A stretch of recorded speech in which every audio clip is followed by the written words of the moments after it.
राम राम राम राम राम राम राम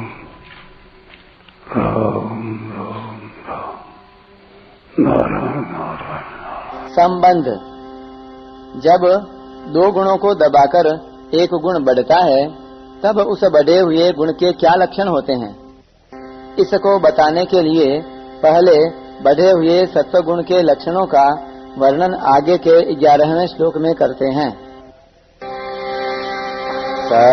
सर्वद्वारेषु देहेऽस्मिन् प्रकाश उपजायते ज्ञानं यदा तदा विद्यात् विविद्धं सत्वमेत्युत। जब इस मनुष्य शरीर में सब द्वारों में अर्थात इंद्रियों और अंतःकरण में प्रकाश, स्वच्छता और ज्ञान, विवेक प्रकट हो जाता है तब जानना चाहिए कि सत्वगुण बढ़ा हुआ है। व्याख्या।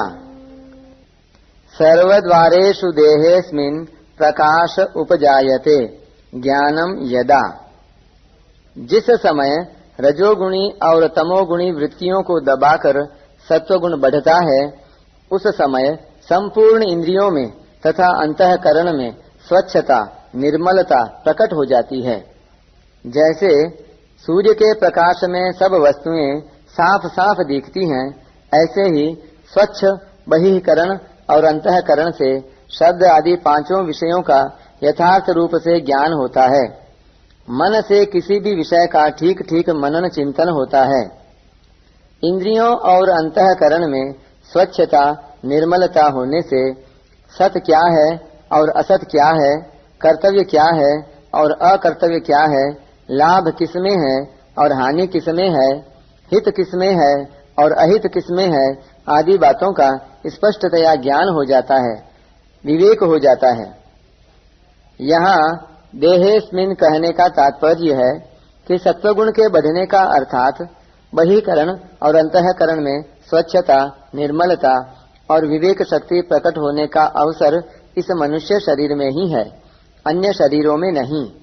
भगवान ने तमोगुण से बंधने वालों के लिए सर्वदेहिनाम पद का प्रयोग किया है, जिसका तात्पर्य है कि रजोगुण तमोगुण तो अन्य शरीरों में भी बढ़ते हैं पर सत्वगुण मनुष्य शरीर में ही बढ़ सकता है। अतः मनुष्य को चाहिए कि वह रजोगुण और तमोगुण पर विजय प्राप्त करके सत्वगुण से भी ऊंचा उठे। इसी में मनुष्य जीवन की सफलता है। भगवान ने कृपा पूर्वक मनुष्य शरीर देकर इन तीनों गुणों पर विजय प्राप्त करने का पूरा अवसर, अधिकार, योग्यता, सामर्थ्य, स्वतंत्रता दी है। तदा विद्याद् विवृद्धम सत्वमित्युत। इंद्रियों और अंतःकरण में स्वच्छता और विवेक शक्ति आने पर साधक को यह जानना चाहिए कि अभी सत्वगुण की वृत्तियां बढ़ी हुई हैं और रजोगुण तमोगुण की वृत्तियां दबी हुई हैं। अतः साधक कभी भी अपने में यह अभिमान न करे कि मैं जानकार हो गया हूँ, ज्ञानी हो गया हूँ, अर्थात वह सत्वगुण के कार्य प्रकाश और ज्ञान को अपना गुण न माने, प्रत्युत सत्वगुण का ही कार्य लक्षण माने। यहाँ इति विद्यात् पदों का तात्पर्य है कि तीनों गुणों की वृत्तियों का पैदा होना, बढ़ना और एक गुण की प्रधानता होने पर दूसरे दो गुणों का दबना आदि आदि परिवर्तन गुणों में ही होते हैं, स्वरूप में नहीं। इस बात को मनुष्य शरीर में ही ठीक तरह से समझा जा सकता है। परंतु मनुष्य भगवान के दिए विवेक को महत्व न देकर गुणों के साथ संबंध जोड़ लेता है और अपने को सात्विक, राजस या तामस मानने लगता है। मनुष्य को चाहिए कि अपने को ऐसा न मानकर सर्वथा निर्विकार, अपरिवर्तनशील जाने। तीनों गुणों की वृत्तियां अलग अलग बनती बिगड़ती हैं, इसका सबको अनुभव है। स्वयं परिवर्तन रहित और इन सब वृत्तियों को देखने वाला है। यदि स्वयं भी बदलने वाला होता तो इन वृत्तियों के बनने बिगड़ने को कौन देखता? परिवर्तन को परिवर्तन रहित ही जान सकता है। जब सात्विक वृत्तियों के बढ़ने से इंद्रियों और अंतःकरण में स्वच्छता, निर्मलता आ जाती है और विवेक जागृत हो जाता है, तब संसार से राग हट जाता है और वैराग्य हो जाता है। अशांति मिट जाती है और शांति आ जाती है। लोभ मिट जाता है और उदारता आ जाती है। प्रवृत्ति निष्काम भाव पूर्वक होने लगती है। भोग और संग्रह के लिए नए नए कर्मों का आरंभ नहीं होता। मन में पदार्थों, भोगों की आवश्यकता पैदा नहीं होती, प्रत्युत निर्वाह मात्र की दृष्टि रहती है। हरेक विषय को समझने के लिए बुद्धि का विकास होता है। हरेक कार्य सावधानी पूर्वक और सुचारू रूप से होता है। कार्यों में भूल कम होती है।